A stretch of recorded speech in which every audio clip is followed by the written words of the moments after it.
Nagbigay ng paalala ang hepe ng Bayawan City Police Station sa mga nagmamaneho na suriin muna ang kanilang sarili at ang kanilang sasakyan bago bumiyahe sa kalsada, kasunod ito sa nangyaring aksidente sa Purok 4, Barangay Kalamtukan, Bayawan City bandang alas 11 ng umaga kahapon, Pebrero 4. Maalala na binawian ng buhay ang siyam na individual na kinabibilangan ng 8 empleyado ng City Agriculture Office ng Bayawan City at isang OGT sa nasabing opisina matapos na mahulog sa bangin ang truck na sinasakyan ng mga ito. Ang mga biktima na sakay sa truck ay naghatid ng 5 container ng crude oil para sa mga truck sa Barangay Mandao, Bayawan City at sila ay pabalik na mangyari ang insidente. Sa panayam ng bombo radyo kay Police Lieutenant Colonel Jueson Paralag, hepe ng Bayawan City Police Station, kinumpirma nito na siyam ang nasawi kabilang isang OGT student sa nasabing aksidente.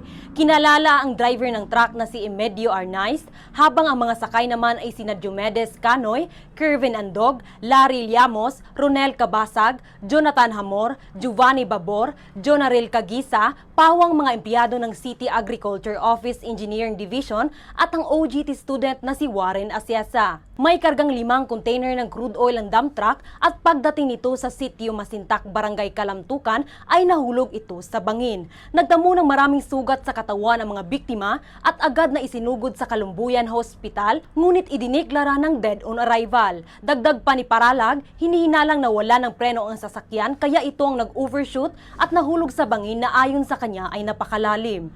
Kukunin ng mga otoridad ang sasakyan mula sa lugar ng insidente para sa mas masusing investigasyon upang matukoy ang sanhi ng aksidente. Sa ngayon, hinihintay pa ang resulta ng post-mortem examination ng mga biktima upang matukoy ang eksaktong dahilan ng kanilang pagkamatay.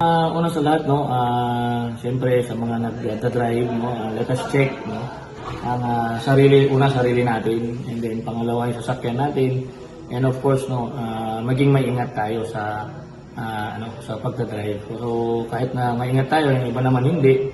So ang ating call lang talaga is again, check ourselves and check our vehicle before going sa kung saan po tayo pupunta para hindi po tayo malagay sa mga anumang disgrasya na pwedeng mangyari sa kalsada.